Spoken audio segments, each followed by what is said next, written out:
Your support of the Candid Frame over the past 12 years has been invaluable to us. You have not only helped us produce over 400 episodes, but your donations directly helped us to create the Candid Frame app and making it available for free. We are now proud to announce the release of a new way for you to listen to TCF. We have released a new skill that is compatible with Amazon Alexa-enabled devices. Using voice commands, you can listen to the latest episodes, jump forward and back, and if you stop listening partway through an episode, it will remember where you left off. And like the Candid Frame app, it's free for users in the US and Canada. In the coming months, the skill will be available in other countries, and I'll let you know when those become available. You can help and continue to support the work that we do here by contributing as little as $2 a month to our Patreon campaign. You not only help us to meet our cost of production, but provide us the means to improve the quality of the show and do so much more. Contribute today by visiting patreon.com/The Candid Frame.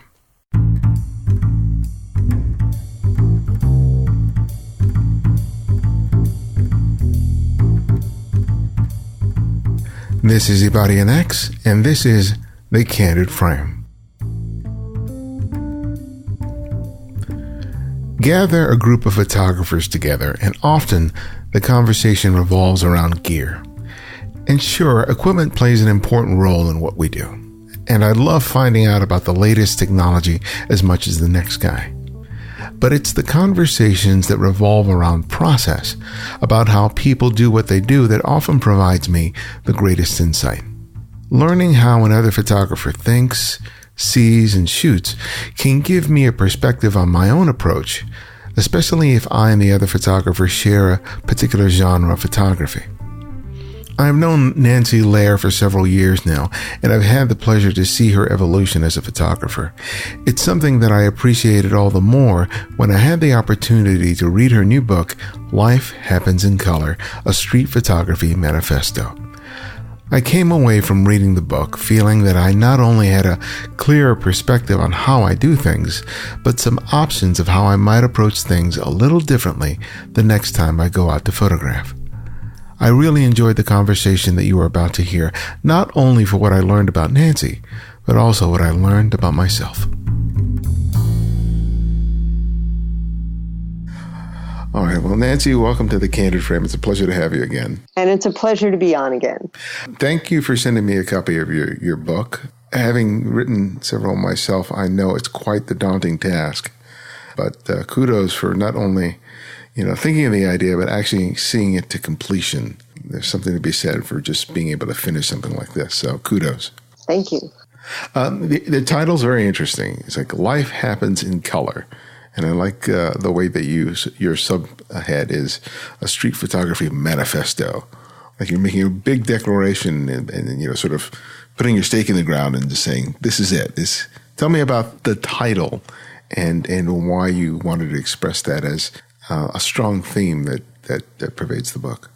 Yeah, I was putting my stake in the ground. It grew out of a restlessness and maybe even a frustration, maybe even an anger of what a lot of people were talking about in street photography. And there's a lot of talk about street photography with a very narrow scope around black and white, around shadows and light. And I felt that left out a whole lot of street photography and a whole lot of the stuff that I do around, that's maybe a little more documentary, maybe a little more travel, but still about just showing, candid scenes with compelling story. So that's how I got to those.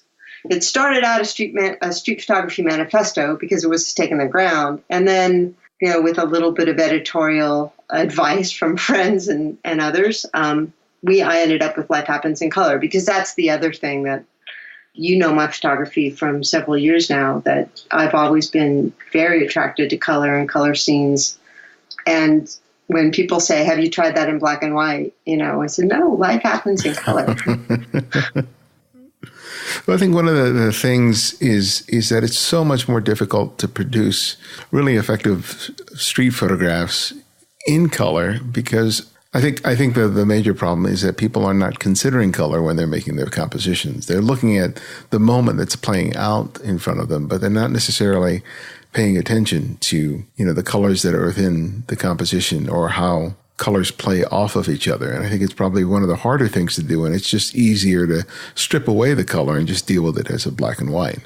Yeah. And I sort of realized early on that I'm actually maybe drawn to good color kinds of situations more than I'm drawn to good light kinds of situations. So for me, it's very intuitive to be attracted to the scene that has the good color combinations to start with and then start working with it. Whereas I know others are more attracted to the scene that has the good light combinations. So I think it's sort of the way you're built.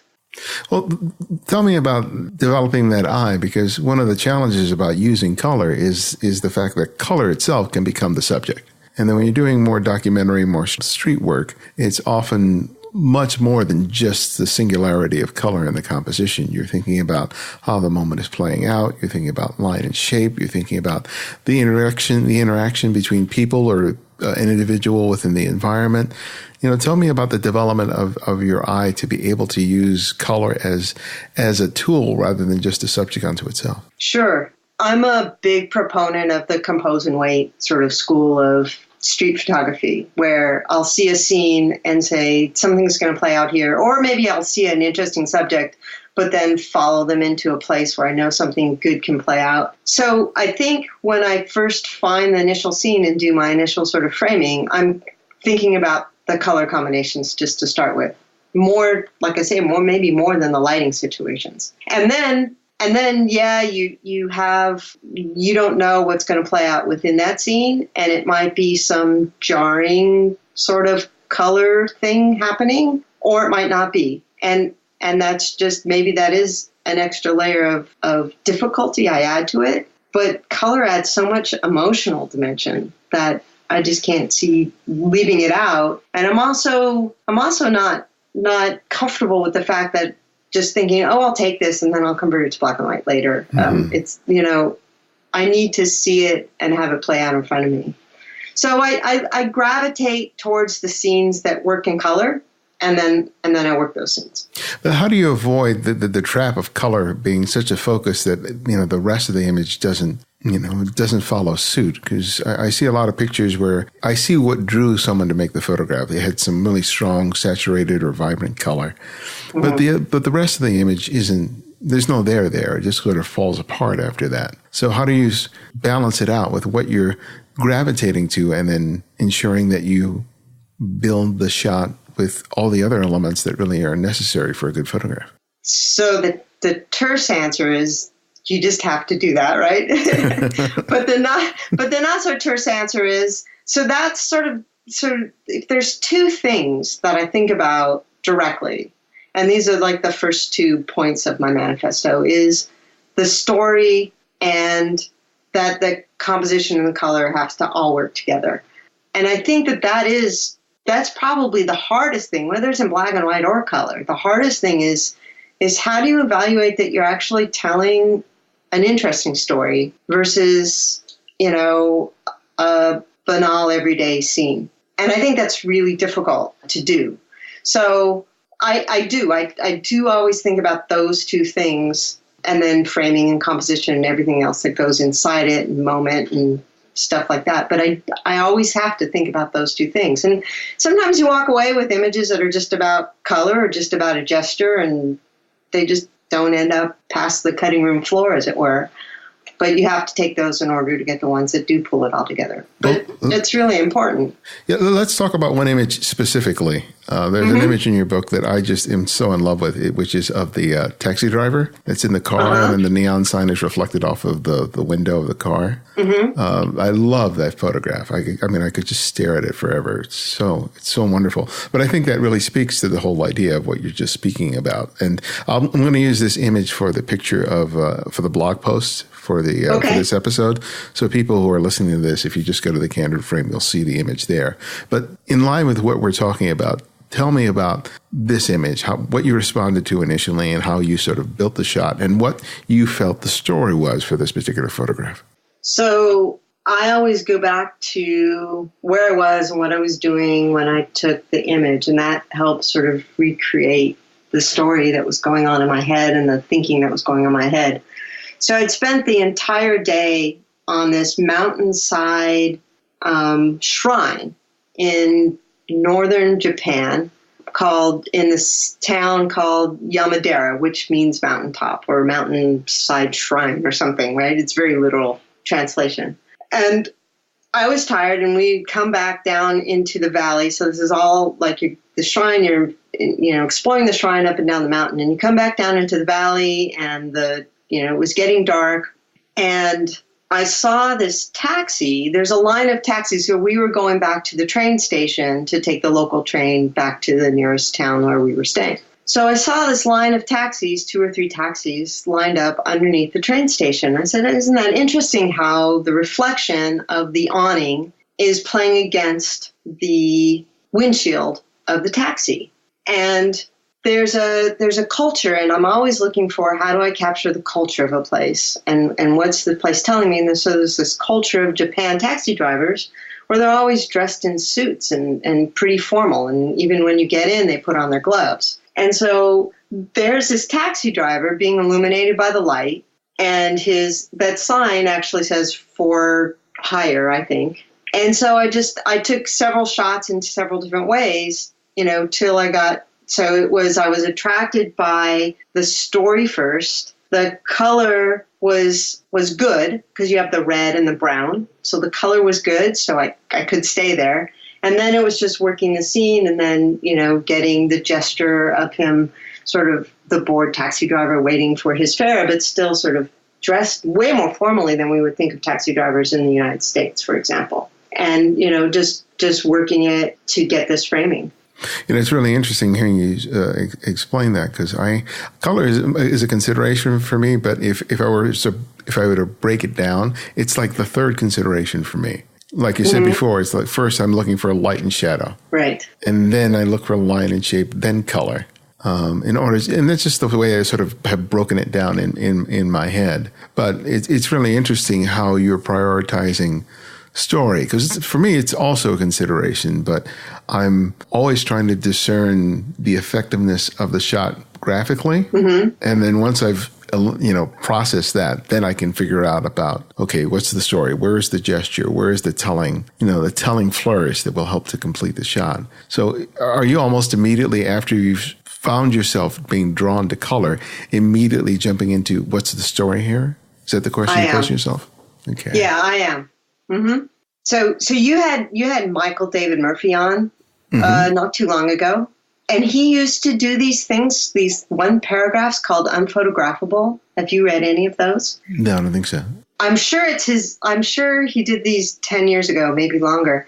And they're like these one sentence paragraphs that are extremely rich in adjectives and the like. And when I read those, I said, I want to build those pictures where he said they were unphotographable, with a woman in a pink jogging suit sitting in an Atlanta airport at 6:00 in the morning in a smoke-filled room, waiting for her flight to Atlanta, right? So he adds all those little details. And I said, that's what I want my pictures to be. So so story and color are the first 2 things I think about. Yeah.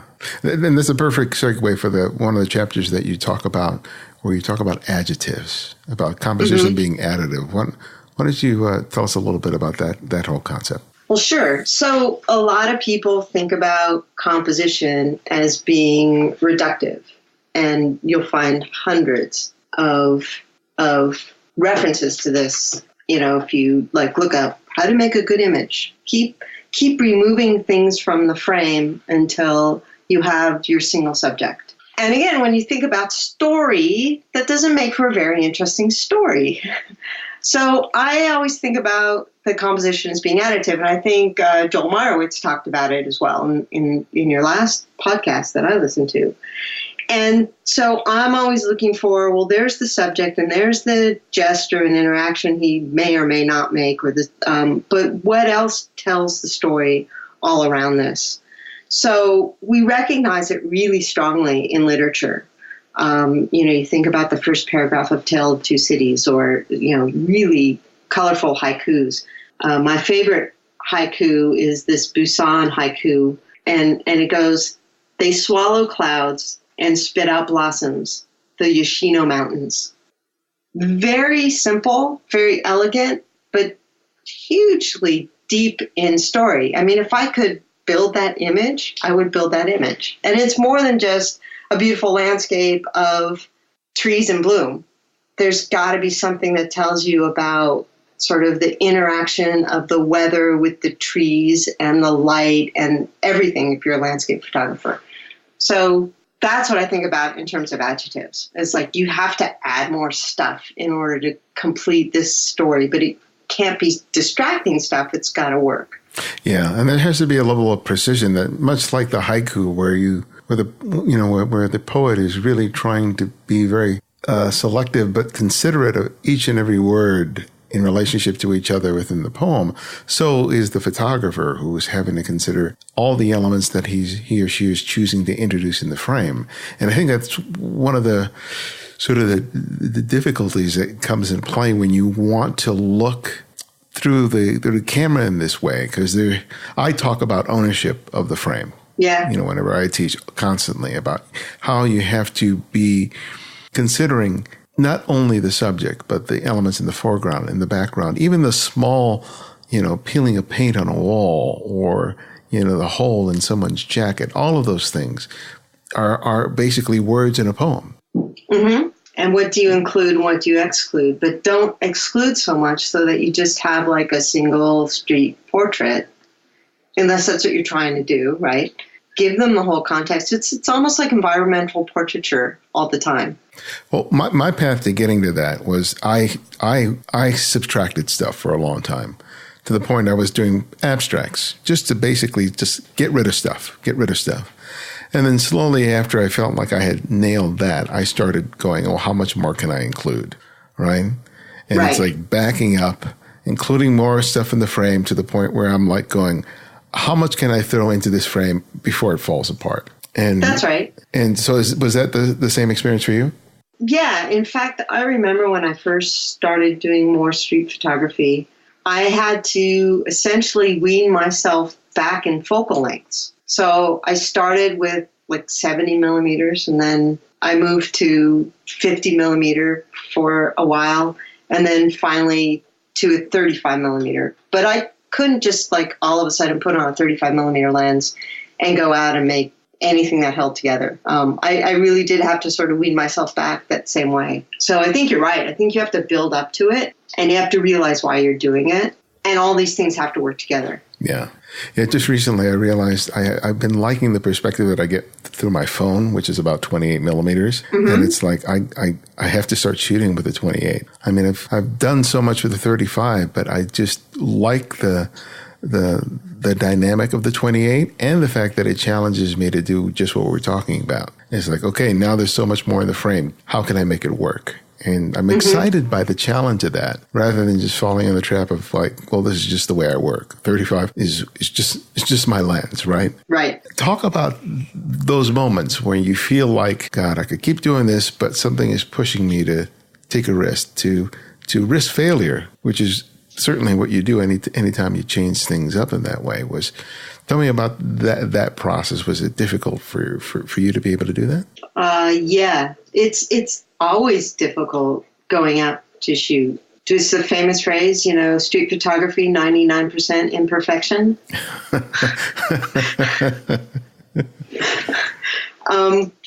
Yeah, there's a lot of people sometimes ask me after I speak on photography at the local, photo clubs that I get invited to. They say, is that the only picture you took? And I'm saying, no, you should see all the mess around this one photograph. So it's always like that. And sometimes you go out and you get nothing. And sometimes you come back and you hit some really amazing, exciting situation. And it just plays out beautifully. So that's the challenge. I love really complicated puzzles. So that's the way my mind works. And that makes it the challenge for me. I open the chapter on composition as additive with this picture of this guy repairing his truck in downtown Los Angeles in front of a parking meter. So it tells you some things like how many people do you see repairing their cars in front of a parking meter? And he's got this rip down his pants, and his boxers are showing, and they're checkered, they're plaid.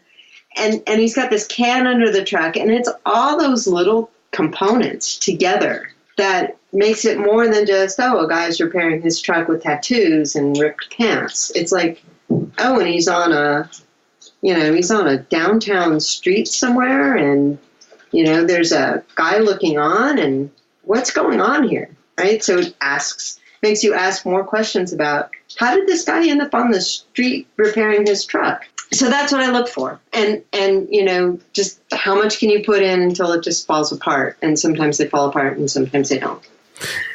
You talked that your approach is a sort of amalgam of street photography and documentary. So how do you define both? How do you differentiate between the two when it comes to your work, or do you?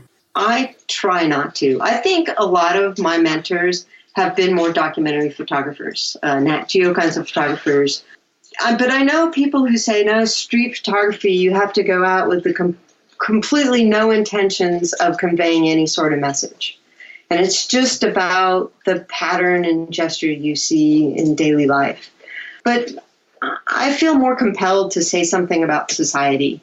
And maybe it's because I grew up, with the influence of the 60s and 70s, which was a very turbulent time in American society and American culture, especially, when you're in your young teens and early 20s. And I just, that's always been a part of me to be able to say something about what's going on in society. So that always sort of draws me more to the edge of, I'm documenting something about society as it's happening today. And when you look back at it, I'm hoping that when you look back at it in 20 years, or 50 years, you can either make a statement about, boy, nothing's changed, or my God, look at how everything's changed. Did they really do it that way then? Or, boy, I really see the turn of the century, 20th century, 21st century, I guess, in that image, or whatnot.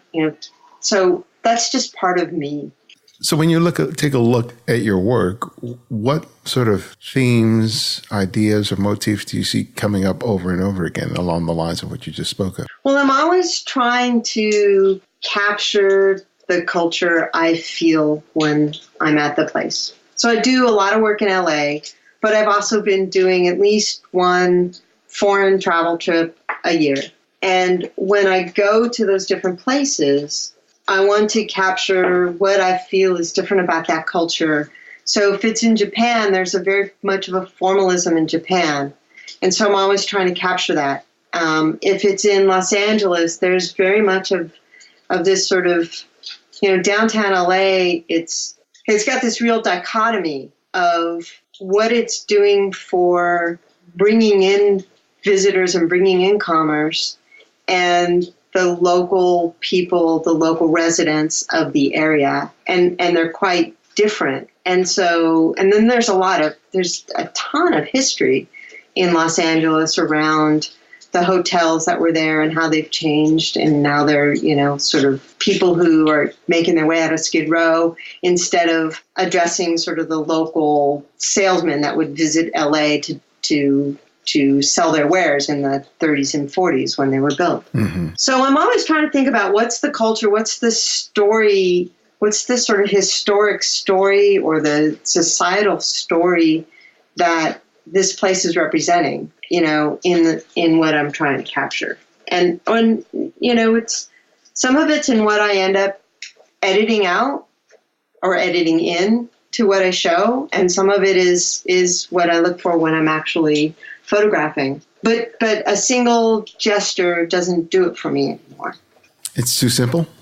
It's too simple. Yeah. I want to tell the story of the place. I want to tell all the different components of what it's like in this one corner of downtown Los Angeles, or out in the middle of nowhere in Mongolia, or, in a small town in Japan or something.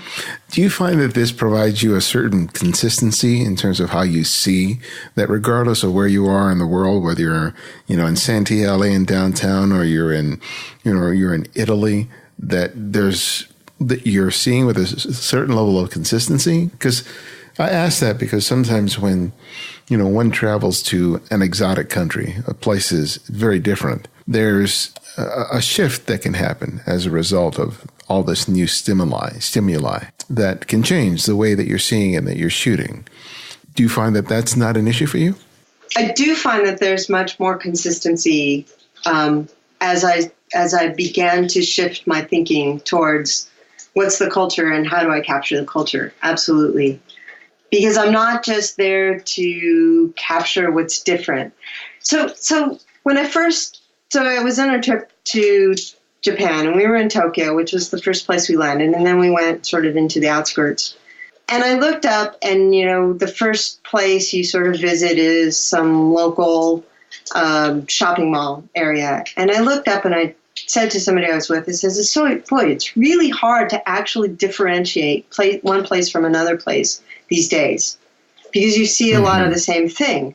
And then I realized that it is and it isn't. So there's what I need to look for is what part of that culture is having the influence on what you're seeing.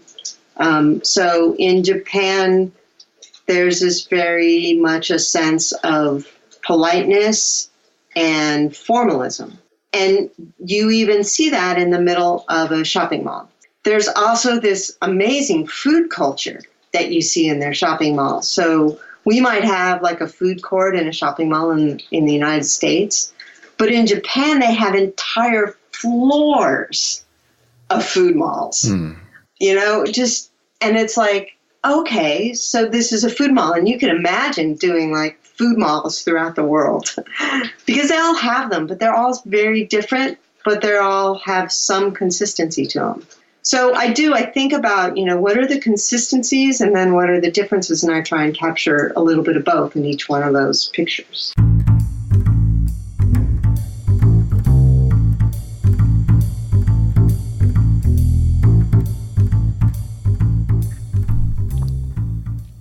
Hey, I'm going to be teaching 2 photography workshops in the coming months. In each 2-day workshop, I walk you through my own process for seeing, evaluating a scene, and how I use those same principles to cull and edit images in Lightroom. Each day ends with in-depth critiques of the images produced by each student and provides a great way to jumpstart your photography. The first workshop is being offered through the Los Angeles Center of Photography and will be held on May 5th and 6th. The second workshop will be held as part of Street Photo San Francisco on June 9th and 10th, which is part of a week-long dedication to street photography. Find out more and sign up by clicking on the links in the show notes or visit the Candid Frame website.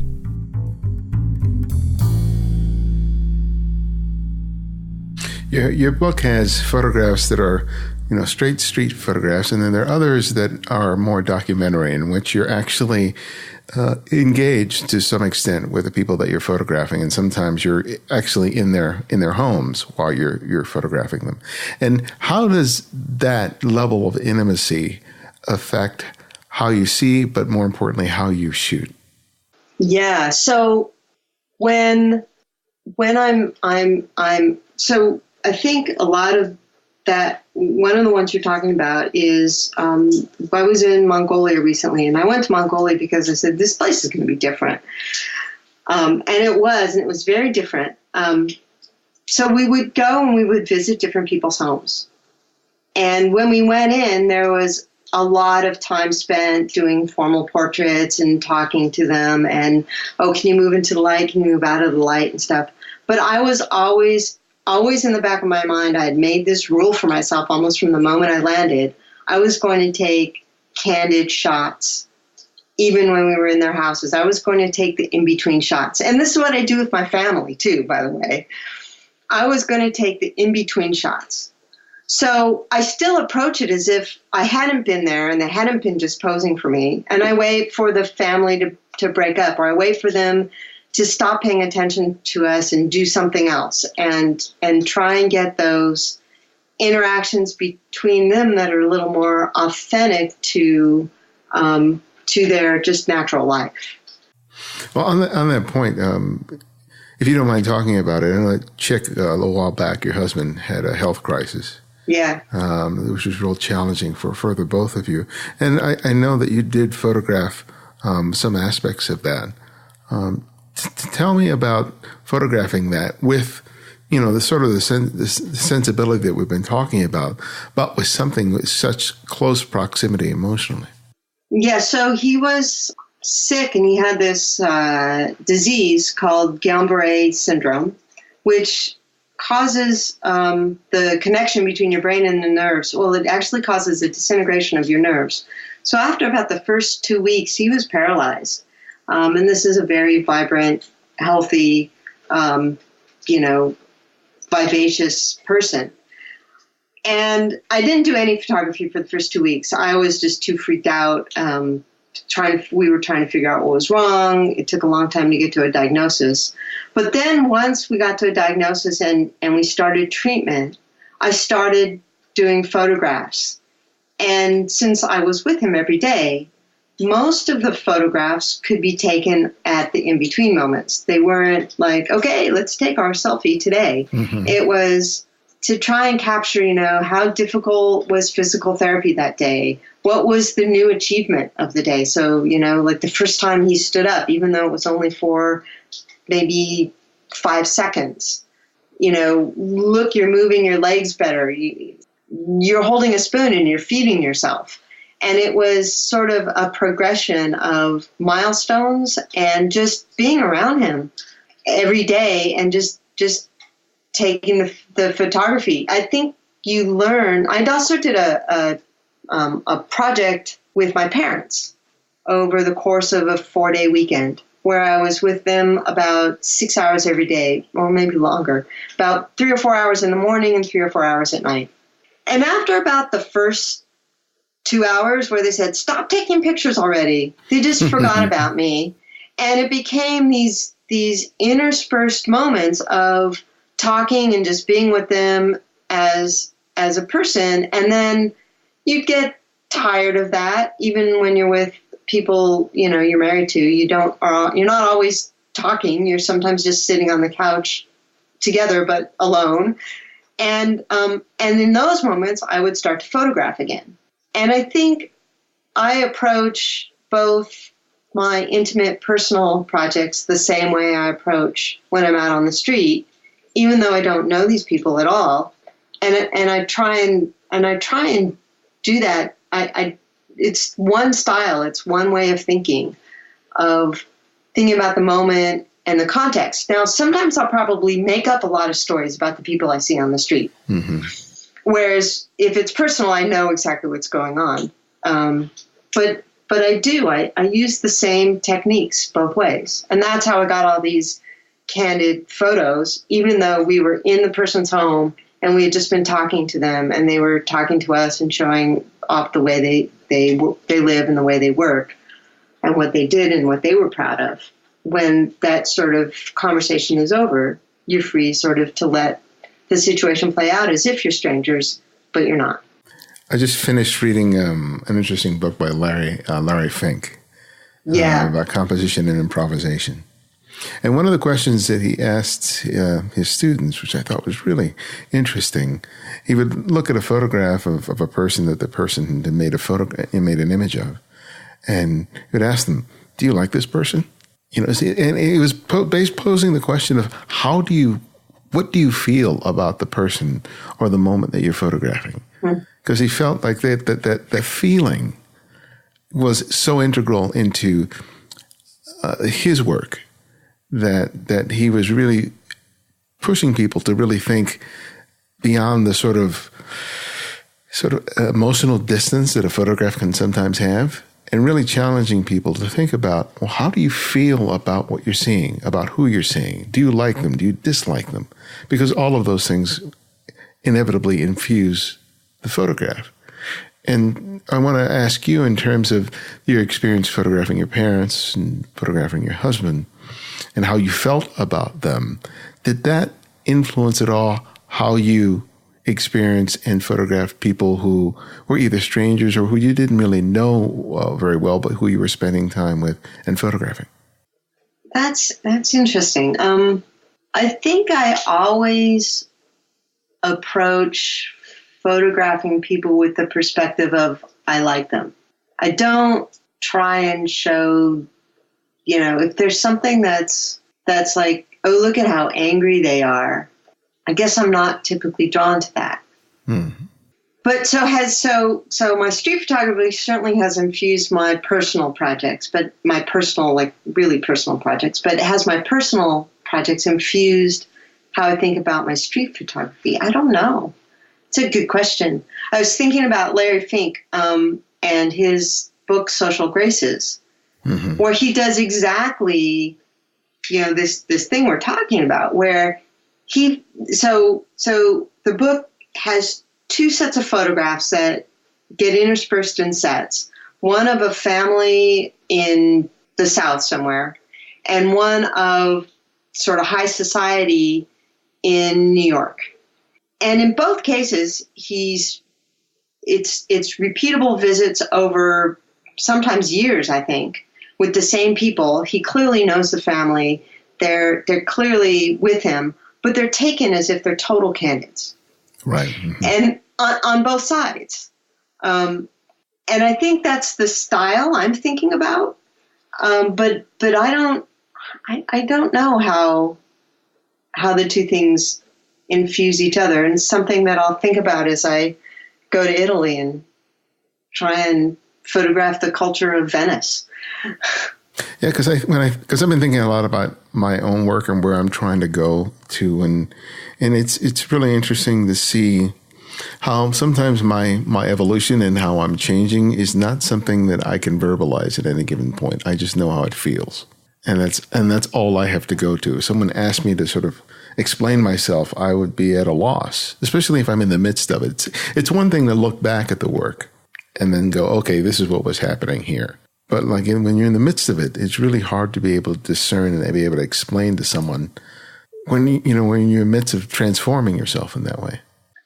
Yeah, I think you're right. I think it takes time for it to coalesce. And this whole book has been rattling around in my brain for a couple of years. I know that there's something I wanted to write, but I, couldn't get it started, couldn't get a cohesive outline around it.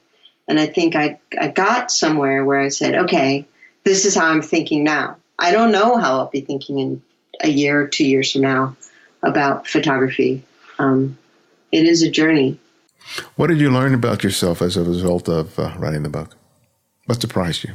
I think I was able to really coalesce this notion I was talking about earlier, that no matter where you go in the world, people are the same. People have the same needs. They eat, they sleep, they celebrate, they're in despair, they paint their houses, they decorate. And no matter where you go, you're going to see that. And I think I was able to coalesce sort of the next phase of what I want to do, which is really take photographs that show how people all over the world, whether it's a more wealthy society or a less wealthy society, have these sort of same needs and how they express it. So, like there's a chapter on travel, and I actually feel like I debated a lot about putting it in or taking it out because it's not very mature in my thinking about it.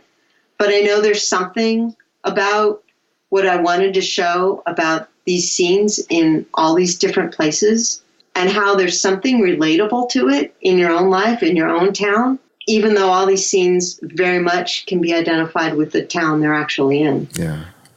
Well, tell us briefly how you work. What equipment do you work with? Do you keep things to a minimum? Why don't you explain, what that's about for you? Yeah, so I started using the Olympus Micro Four Thirds cameras, 5 or 6 years ago. I always had two cameras. So I'll say relatively new to photography from a formal perspective. I mean, I always took photographs. My father was a great photographer and he would lean over, when I was very young, I remember him leaning over and saying, "Take pictures with people in them." Think about that, right? So I always took pictures all the way, I have pictures from when I was 9 and 10 years old. And I always took pictures, but it wasn't really till the last 10 or 12 years that I really started thinking about it as a discipline of taking pictures and started studying with people and met you and the like. But I always had 2 cameras since that time. I had a big DSLR, which I was shooting Canon at the time, and I always had some sort of small point and shoot. And I always noticed that the pictures I took with the DSLR were pretty formal. And the pictures I took with the smaller point and shoots had more liveliness in them, and they were a little more unpredictable. As if I had a different sense about me when I was shooting. So I was actually looking for some system where I could bring those 2 things together. And so one of the cameras I had was the Olympus EPL2, which that'll tell you about what year this was. Yeah. And I said, I really like this camera. I think it's pretty much the same sensor as it was until they just came out with the very latest Olympus models, to be honest. I said, I really like this camera, but the ergonomics of this camera just drive you crazy. You're always touching the wrong buttons and, it's too small. And so I said, if they ever fix the ergonomics of this camera, this is where I'm going.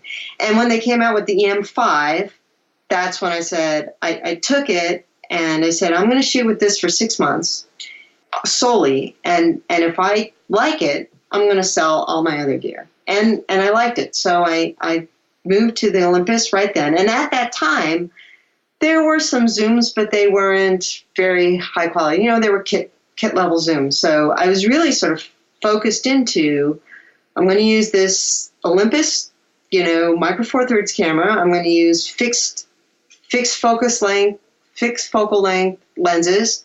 They had like really beautiful fixed, what would be equivalent to a 35 millimeter, a 50 millimeter, 90 millimeter.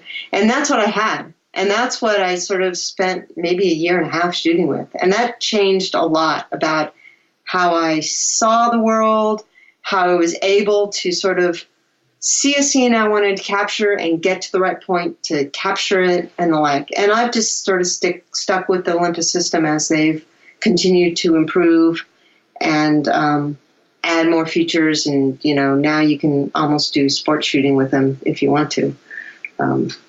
So that's what I shoot. When I'm on the street, I'll typically have 2 cameras. I'll have a 35 millimeter and a 90.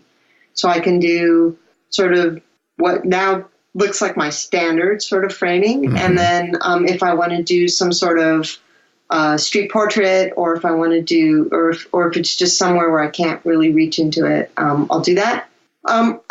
They do have some really good fixed aperture zooms now, and I have been using those on some of my travels. Sometimes, especially if you're in a garden or a museum, you can't get always to the place you want, so a zoom is very handy. I'll admit, a zoom is very handy. Yeah, I mean, when I travel, I usually have my X100S, but when I'm on assignment for something, I usually use a zoom just for the flexibility that it gives me, because I'm primarily working with one camera and have one as a backup in case something happens. But, the days of going back and forth between 2 cameras is I find it a little bit too distracting. I just work with this one thing. Yeah. Well, I always find that, you want to, especially if you're newer to street photography, you want to keep the number of variables that you have to change to a minimum. So you're thinking about focus and framing first, mm-hmm. for me. And then if I have to think about framing more than just, and you're going to have to move around anyway, because you have to get the right, even with the zoom, you can't just sit in one place. You have to move right, left, up, and down to get the right interrelationship between objects. And so, but the zoom is just like one more thing. It's like, okay, there's one more thing. Yeah, I have to think about aperture and shutter speed and ISO. And focal length too. So yeah. I think if you cut that out, then you can think about color instead. Well, my last question that I ask each guest is I ask them to recommend another photographer for our listeners to discover and explore on their own, and it can be anyone, someone you've long admired or someone you've recently discovered. So who would that one photographer be and why? Well, I think I'm going to go with Larry Fink. I saw him at the Los Angeles Center for Photography. Was it there? Or you had done a panel and he was speaking. Right. Yeah, that was in Miami. Mm-hmm. I was in Miami. Yeah. And I said, this guy's got a way of describing what he does that I need to learn more about. And as I dug into it, his book, Social Graces, is very much the kind of thinking that I like to think about, and, you know, something I can really learn from to advance my level of thinking about this sort of crossover between documentary and street photography and the way he juxtaposed these two stories. And then I think you just did a review of the Aperture book. Right. Mm-hmm. Yes. And then you can really see more of the way he thinks and thinks about photography. So Larry Fink was a really good introduction for me to start thinking deeper about those kinds of topics. Yeah, he is awesome. And quite the character. Yes. Well, Nancy, thank you so much for appearing on the show again. I really appreciate it. Well, thank you for having me.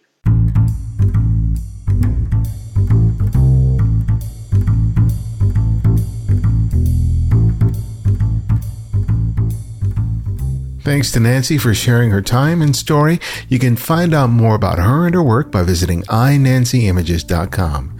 And if you want to order the book, click on the link in the show notes where you can purchase either a softcover or PDF version of the book. And you can show your support of The Candid Frame by writing a review in the iTunes store. As people search for podcasts to listen to, these reviews can lead people to listen to us for the very first time, and that can make all the difference. So if you haven't already, please take the time to do it today. Thanks to Mike S77 for his 5-star review. You can also support the show by making a monthly contribution through Patreon. And for as little as $2 a month, you can help us not only to meet the cost of production for the show, but allow us to improve our podcast, YouTube channel, and website. Or if you just want to make a one-time contribution to the show, you can do so via PayPal. You'll find links for both on the Candid Frame website or in the show notes. Thanks to Pierre Duquer and Sandra Reed for their recent contributions. I can't thank you enough. To access our complete archive of interviews, download the free Candid Frame app, available for Apple iOS and Android. Not only will you immediately receive the latest episode on your phone or tablet, but you can now easily share your favorite episodes on your social networks and help spread the word. And if you want to drop me a line with comments or suggestions for the show, you can email me directly from the app. Download it today by clicking on the link in the show notes or the website at thecandidframe.com. The Candid Frame's audio engineer is Martin Taylor, who you can find at theothermartintaylor.com. The show's senior producer is Cynthia Parker, and our music is from Kevin MacLeod, whose royalty-free music can be found at incompetech.com. And you can follow me on Twitter and Instagram at simply @IbadianX. And this is IbadianX, and this is The Candid Frame.